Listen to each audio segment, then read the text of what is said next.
אז היום ישבתי בבית החולים עם בת ציון בשעות הבוקר. אנשים עוד לא הגיעו ביבי המלך! וכבר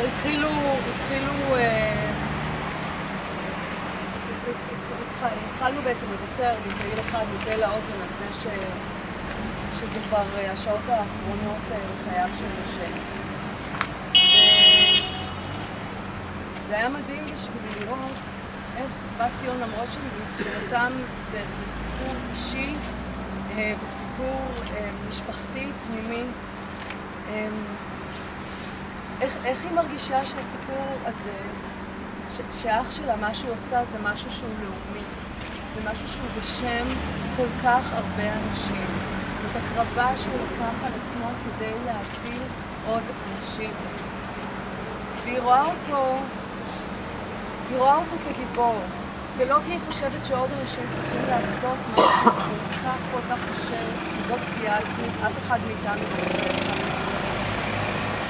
אבל העובדה שזאת הדרך שבה הוא בחר לא רק כדי לבטא את הייאוש שלו, היא אומרת, הוא רצה לזעזע את המדינה. הוא רצה לזעזע את המדינה, וכל מי שקורא טקסטים שהוא כתב ורואה רעיונות שהוא עשה בחודשים האחרונים, מבין שמה שהיה כאן לפני שבוע זה לא אקט של ייאוש, וזה בטח לא טרגדיה אישית, וזה לא אקט של פרט בודד. מדובר כאן בפעולה שהיא גם הקרבה עצמית, אבל היא פעולת מחאה פוליטית. יש כאן ניסיון לשנות מציאות של מיליוני בני אדם בישראל.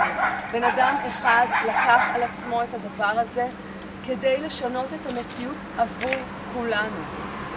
זה בלתי נתפס שהיה לו כל כך הרבה אומץ לעשות משהו כזה עם כל כך הרבה כאב וייסורים, אבל רק הנחישות שלו, והעובדה שכשכבתה האש, הוא ישב כאן על הכביש ואמר, הוא ישב כאן על הכביש אחרי שהגוף שלו בער, והוא אמר בשם למען הצדק, בשם המאבק לצדק חברתי. הוא אמר את זה פעמיים. זה לא טרגדיה אישית, זה לא בן אדם שהוא אולי לא צלול, אחרי שהוא חילק את כל המכתבים האלה, שבו יש את כתב האישום הכי ברור כלפי מדינת ישראל.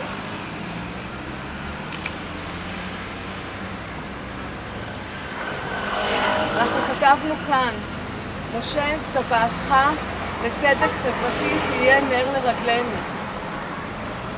ובמותך אתה ציווית לנו מהפכה. אין לנו אלא לשנות כאן את המציאות כדי שמותך לא יהיה לשווא.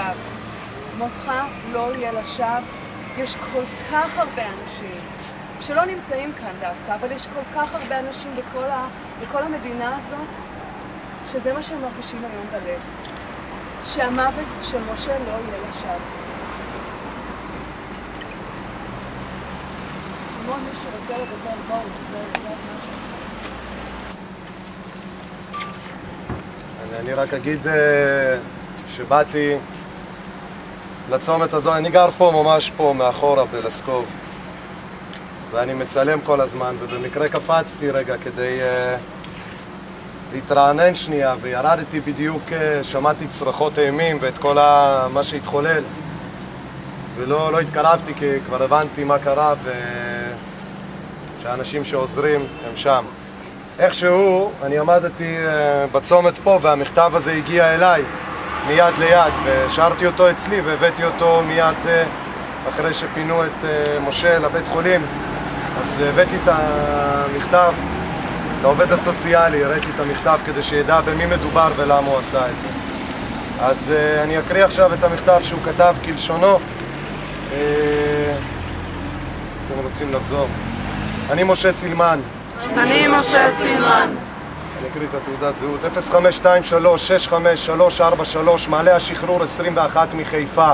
מעלה השחרור 21 בחיפה. מדינת ישראל גנבה אותי ושדדה אותי. מדינת ישראל גנבה אותי ושדדה אותי. השאירה אותי חסר כלום. השאירה אותי חסר כלום. בית המשפט המחוזי בתל אביב בית המשפט המחוזי בתל אביב חסם אותי מלקבל צדק. חסם אותי מלקבל צדק. חנן ברנר, רשם בית המשפט, חנן ברנר, רשם בית המשפט, עבר על החוק ושיבש הליכי משפט. עבר על החוק ושיבש הליכי משפט. מתוך התנשאות. מתוך התנשאות. אפילו סיוע בשכר דירה הממשלה לא נותנת. אפילו סיוע בשכר דירה הממשלה לא נותנת. שתי ועדות של משרד השיכון דחו אותי. שתי ועדות של משרד השיכון דחו אותי. אף על פי שעברתי אירוע מוחי. אף על פי שעברתי אירוע מוחי. וקיבלתי 100% אובדן כושר עבודה. וקיבלתי 100% אובדן כושר עבודה. תשאלו את מנהלת עמידר בחיפה ברחוב הנביאים. תשאלו את מנהלת עמידר בחיפה ברחוב הנביאים.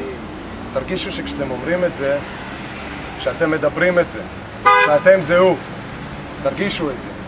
אני מאשים את מדינת ישראל. אני מאשים את מדינת ישראל. את ביבי נתניהו ושטייניץ הנבלות. את ביבי נתניהו ושטייניץ הנבלות. על ההשפלה שהאזרחים המוחלשים עוברים יום יום. על ההשפלה שהאזרחים המוחלשים עוברים יום יום. שלוקחים מהעניים ונותנים לעשירים. שלוקחים מהעניים ונותנים לעשירים. ולעובדי המדינה. ולעובדי המדינה. את עובדי מדינת ישראל. את עובדי מדינת ישראל. ביטוח לאומי, במיוחד את בן דוד מנהל ההוצאה לפועל. ביטוח לאומי במיוחד בן דוד מנהל ההוצאה לפועל. ומנהלת תביעות צילה קרקו בלינקולן תל אביב. ומנהלת תביעות צילה קרקו בלינקולן. שעיקלו לי שלא כחוק ציוד לעבודה על משאית. שעיקלו לי שלא כחוק ציוד לעבודה על משאית. את ביטוח לאומי חיפה.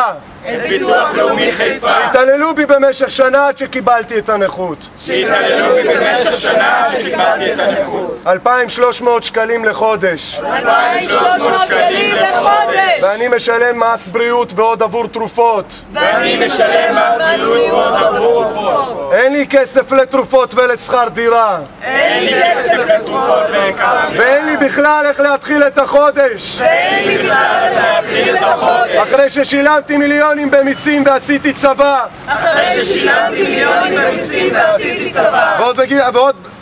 ועד גיל 46 עשיתי מילואים. ועד גיל 46 עשיתי מילואים. אני לא אהיה חסר בית, לכן אני מוחה. אני לא אהיה חסר בית, לכן אני מוחה. כנגד כל העוולות שהמדינה עושה לי ושכמותי. כנגד כל העוולות שהמדינה עושה לי ושכמותי. לציבור לא אכפת, תכלס, כנראה שהוא ישן. ויכול להיות שאני מדבר מתוך התרגשות. ואני תוהה כמה משה סילמנים אנחנו נצטרך בשביל שהציבור, כי המדינה זה הציבור, האחריות היא על המדינה, המדינה זה אנחנו. אנחנו לא נתינים, אנחנו אזרחים. יש לנו אחריות לבצע את מה שאנחנו רוצים לבצע, להפסיק לשרוף את עצמנו ולהתחיל לעשות מה שצריך לעשות, אם להקים חומה או מגדל, או אם להילחם בפינויים, או אם להקריא שמות של מנובלים שהיה צריך להתאבד בגללם, להקריא את השמות שלהם לדיראון עולם, שבבוקר המחרת שכשישרף עוד מישהו ויעלה עוד שם של מישהו, אולי בבן אדם השלישי והרביעי, עובדי ביטוח לאומי שהשמות שלהם מוזכרים פה, יחשבו פעמיים לפני שהם יצאו לעבודה משוקצת במערכת שמלכתחילה לא נועדה לעזור, אלא לזיין את האזרח הקטן ולזמבר לו את הצורה. משה סילמן נפטר היום, זיכרונו לברכה. אני מקווה מאוד שהוא את הגיהנום שלו עבר פה, ושהוא עכשיו נח בגן עדן כי מגיע לו, ולא עוד רבים כמותו.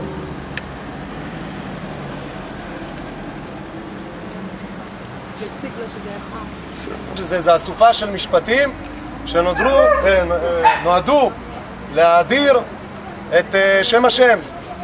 יתגדל ויתקדש שמי רבה, בעלמא דיברה חירותי ויצמיח פורקנה. יתגדל ויתקדש שמי רבה, בעלמא דיברה חירותי וימליך מלכותי ויצמח פורקנה ויקרב משיחי. וחייכון וימחון וחיי דכל בית ישראל בעגלה בזמן קריב ואמרו אמן. אמן. יש שמי רבה מבורך לעלה ולמעל מיה יתברך וישתבח ויתפאר ויתרומן ויתנשא ויתהדר ויתעלה ויתהלל שמי דקודשה בריחו. לעילה מן כל ברכתה, שירתה, תושבחתה ונחמתה, דמירם בעלמא ואמרו אמן. אמן. לעילה מן כל ברכתה. נמשיך, לעילה מן כל ברכתה. יש לה... מאמין שמעה חיים ושבע, שזבה ורפואה במקומה ובמקומה, שלום עלינו ועל כל עמו ישראל ואמרו אמן. עושה שלום במרומיו, הוא יעשה שלום עלינו ועל כל עם ישראל ואמרו אמן. סורי על הגמגום, אבל זה היה לפני הרבה שנים. אבל שלטת יפה. בסדר אח שלי, אנחנו זורמים עם הנפש, גם ביום שישי לא עושים אבלות ולא יושבים שבעה, והנה אנחנו ולא מדליקים נרות נשמה, נכון, כל זאת. באנו להאדיר את קדושת החיים, לא את קדושת השם. למרות ענף הקדיש.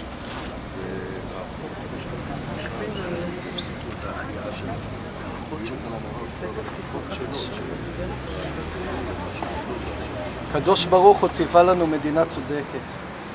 זה חזונם של נביאי ישראל. ויעשו קרא בעיני אלוהים בני ישראל, ויחר אף אלוהים. מה כתוב בעמוס? על 4 פשעי דמשק וה3 לא שיבם. על מחרם אביון בעבור נעליים. זה הכל הנבואות לתקופתנו.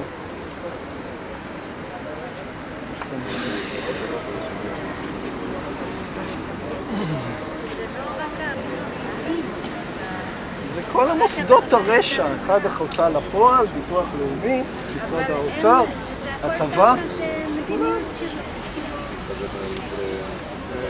חלק מאותה שיטה. הכסף לא נקצה רק בביטוח לאומי. יש לך החלטות מטורפות עכשיו, גם קופות הגז, הכסף הכי גדול שהיה. כל הסיסטם. כל הסיסטם. ומה הוא אמר במשפט? מערכת משפט מושחתת. וזה גם כתוב בתורה, שהפכו משפט למשפח. אין היום משפט צדק. הוא הלך לשופט, זה רשם בית משפט, זה שופט. מה זה הוצאה לפועל? זה שוד בחסות החוק. זה מה שקורה היום. שוד של העניים בחסות החוק. נשכח שמשפט פוסק לפי חוק. חסות גם בתי המשפט, החוק. בתי המשפט, אם עושים עבודה, אתה יודע, יש שם יחסי כוחות שהם לא... זה לא מוחלט, זה לא גוש אחד, כולם נגד הציבור ב100%.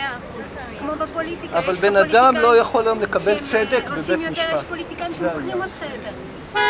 זה לא... וגם אם תיקח עורך דין, אז הוא רוצה להיות יותר יקר. מערכת המשפט לא עושה צדק. בזה אני מסכימה איתך. אין צדק.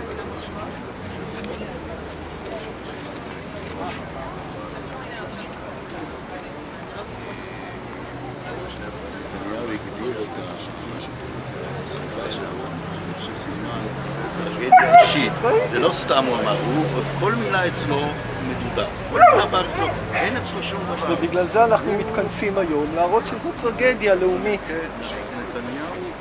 כל מהפכה זקוקה אלוף לסמל, בפסיכולוגיה של המונים. היום הוא זכה להיות סמל. בפסיכולוגיה של המונים. אין, הוא קוסם, הוא ממש קוסם בנושא הזה.